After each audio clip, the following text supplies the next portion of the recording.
Hello friends, आपण माने तो बहुत सारा इडली रेसिपी बनई की खाइथिबे हेले केबे टमाटो इडली रेसिपी बनई चंती कि जदि न बनई चंती आसंतु बनईबा टमाटो इडली। ए इडलीटा मात्र 10 रु 15 मिनिट भितर ही जिवो आ खाइबा पे यार टेस्ट बहुत भल लागिवो। आमे नॉर्मल इडली जो खाउचे ताठू ए इडलीटा खाइया पे बहुत टेस्ट लागे। आसंतु बनईबा ए इडली को।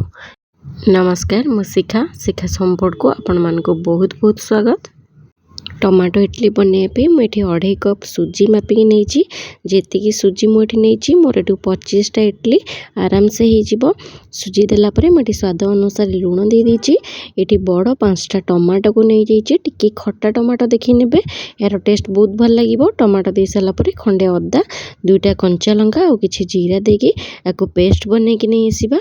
एबे जो सुजी आम रखी से सुजी उपर ये पेस्ट को देदेबा आ धोईकी अल्प टिके पानी देदेबा।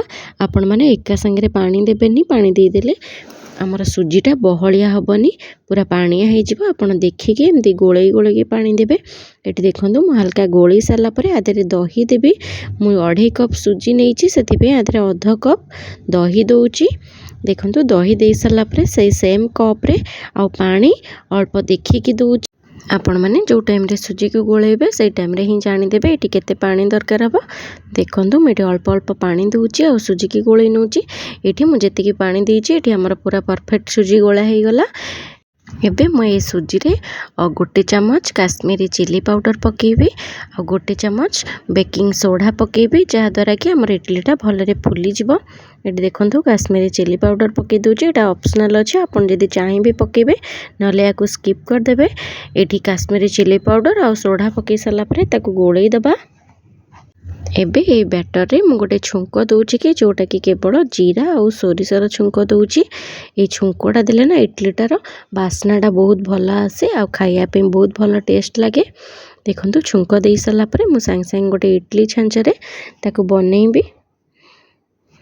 ये आम बेसी समय रखिबेनी, सांगे सांगे ही बनइबा। छुंक दे सारापर मु ताकू गोलई दूची आमर छुंक और बैटर जमती भलरे मिसी जीवो। ये मु इडली छांचरे तेल लगे दूची, एमती हाथ में तेल लगे देबे जमती इडलीटा काढ़ला बेले आमर पूरा स्मूथली बाहरी जीवो, जमा भी तले लागबनी। देखो तेल दे सारा बेले मु चामच रे एमती बैटर को दे दूची छांचरे। सेपटे छांचरे मु पानी गरम कर देची, पानी हल्का गरम होला परे मु ये छांच को सब दे देबी।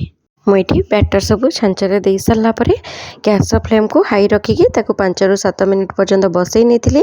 ये देखो मु कवर काढ़ी देखुची। ये इडली को हाथ में चेक कर नेली आमर इडली पूरा सीझी जाइए। मुझे काढ़ी नौची प्लेट को आपण मानू गोटे इडली भांगिकी देखुची आमर इडली ये केते सॉफ्ट होईची। आपण मानक जदि मो वीडियो पसंद आसे तेबे मो चैनल को निश्चित लाइक करेंगे, शेयर करेंगे, सब्सक्राइब करेंगे और जदि फेसबुक पेज देखुछंती मो पेज को फॉलो करबो जमा भी भूलिबेनी। Thank you.